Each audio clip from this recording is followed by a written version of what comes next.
Okey, Assalamualaikum, selamat sejahtera. Jadi kita sambung untuk hukum gas. Setelah kita dah lihat intro ataupun pengenalan bagi pemahaman asas hukum gas, sekarang kita akan tengok hukum gas ni dia adalah satu hukum yang melibatkan tiga kuantiti berkenaan dengan gas, iaitu kuantiti untuk tekanan, isi padu gas dan juga suhu. Jadi secara conclusion ni kita boleh buat dalam bentuk segitiga begini, PV per T. Okey, ini akan menerangkan hukum gas. Okey, tapi untuk hukum gas kita ada pecahan hukum tu kepada tiga hukum. Okey, kita tengok hukum yang pertama iaitu hukum Boyle.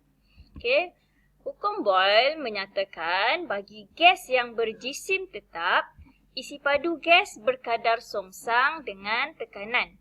Okey, isi padu gas berkadar songsang dengan tekanan. Maksudnya sekiranya isi padu bertambah, tekanan berkurang. Macam itulah maksud berkadar songsang. Tapi dengan syarat, mestilah suhu bagi gas-gas tersebut dalam keadaan suhu yang tetap.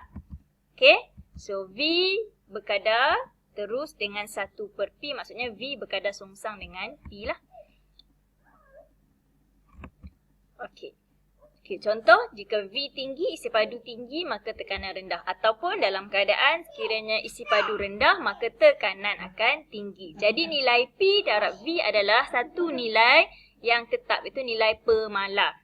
Okey, kalau tengok sini kan, P dengan V, jadi PV mesti dapat satu nilai yang malar. Okey. Okay, kita nak tengok penerangan untuk hukum Boyle ni. Okay, so kita tengok dua gambar ni. Kita ada dua bekas yang dua picagari sebenarnya ni yang mengisi gas. Okay, so kita ada satu picagari dengan isi padu yang tinggi. Nampak ruang dalam ni. Sebab kita dah belajar sebelum ni, isi padu gas bergantung kepada isi padu bekas. Jadi bekas ni lebih besar ataupun isi padunya lebih besar, maka isi padu gas besar. Okay, yang ni pula isi padu rendah. Okey, bagi gas pada isi padu tinggi, tekanan untuk gas tersebut adalah rendah. Sekiranya isi padu rendah, tekanan tinggi. Okey, untuk menerangkan tentang hubungan antara isi padu dan tekanan gas dalam Boyle's Law ni, cuba tengok dalam picagari yang kita ada ni. Okey, so kita ada molekul-molekul gas yang mesti sentiasa bergerak secara rawak. Okey, cuba lihat. Bila dia bergerak, akan berlaku pelanggaran di antara molekul gas dengan dinding bekas, yang mana itu akan menghasilkan tekanan gas.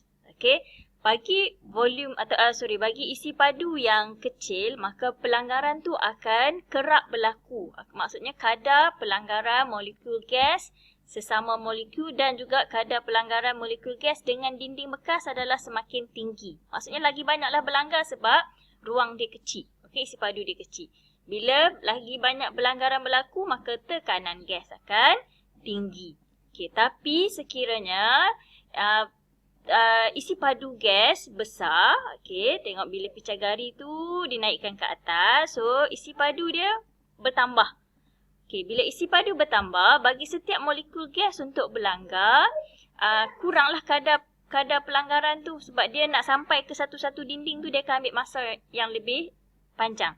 Bila kadar pelanggaran berkurang, maka tekanan gas bagi isi padu yang tinggi juga akan berkurang. Boleh tu hubungan antara isi padu dan tekanan. Boleh bayangkan, pelajar boleh bayangkan kalau awak duduk dalam satu bilik yang sempit dengan satu dewan yang besar contohnya. Okey, so kalau kita duduk dalam bilik yang sempit dan kita sentiasa bergerak, mesti tak ada nak bergerak pun dah berlanggar dah dengan dinding. So setiap kali berlanggar akan hasil tekanan. Okey, banding dengan kalau duduk dalam satu ruang yang besar, nak berlanggar daripada satu dinding dewan contohnya, daripada dinding tepi nak ke dinding lagi satu, mesti lagi jauh, maka lagi lambat, lagi tinggi masa yang diambil, lagi panjang masa yang diambil. Bila lagi panjang masa diambil, maka kadar nak berlanggar tu rendahlah, lambat nak berlanggar. Okey, bila lambat nak berlanggar, maka tekanan dia berkurang. So boleh bayangkan macam itulah. Okey, situasi dia untuk hukum Boyle. Okey. Jadi untuk hukum Boyle ni kita boleh juga tunjukkan perkaitannya secara persamaan matematik. Okey, so contoh kita ada sebuah bekas berisi gas pada suhu yang tetap. Okey, so isi padu dan tekanan dia akan berubah lah kan. Dua keadaan ni dalam keadaan isi padu dan tekanan yang tak sama. Tapi untuk bekas yang satu, okey, bila tekanan P1 darab dengan V1, kita akan dapat satu nilai per malar. Untuk bekas yang kedua, P2V2 juga adalah nilai per malar. Jadi kalau kita samakan dua-dua kaitan ni, dua-dua persamaan ni, maka kita akan dapat P1V1 sama dengan P2V2. Boleh? Okey, so kita dapatlah satu persamaan. Persamaan ni boleh guna untuk menyelesaikan masalah berkenaan dengan hukum Boyle. Okey, kita tengok contoh. Okey, kita ada buat latihan satu. Lukiskan graf V melawan P bagi gas yang mematuhi hukum Boyle. Okey. So kita ada sebab seperti yang kita tahu isi padu adalah berkadar songsang dengan P. So kalau kita lukis V melawan P, kita akan dapat nilai berkadar songsang macam ni. So awak kena faham lah, maksudnya semakin bertambah nilai P ni, nilai V dia, isi padu dia akan semakin berkurang. Okey. Okey, sekarang kita lukis graf bagi V melawan 1 per P bagi gas yang mematuhi hukum Boyle pula. Maka kita akan dapat, okey, kita buat paksi V melawan 1 per P. So kita dah songsangkan pada 1 per P ni, nilai dah disongsangkan. Maka graf awak akan dapat satu graf garis lurus yang melalui asalan. Okey. Boleh. Okey. Okey, so ni kita latihan lagi graf yang di bawah mematuhi hukum Boyle.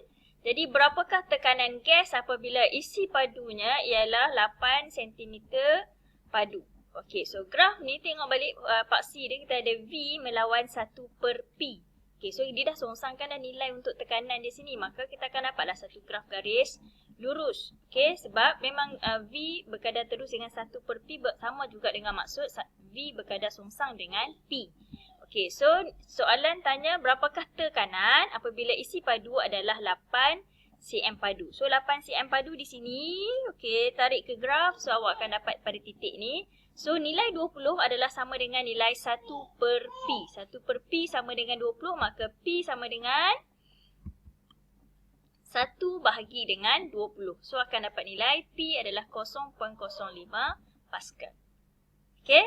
So cikgu stop di sini, maka awak akan sambunglah buat latihan dalam modul yang akan cikgu bagi. Okey, so itu saja untuk berkenaan dengan hukum Boyle. Okey, sekian, terima kasih.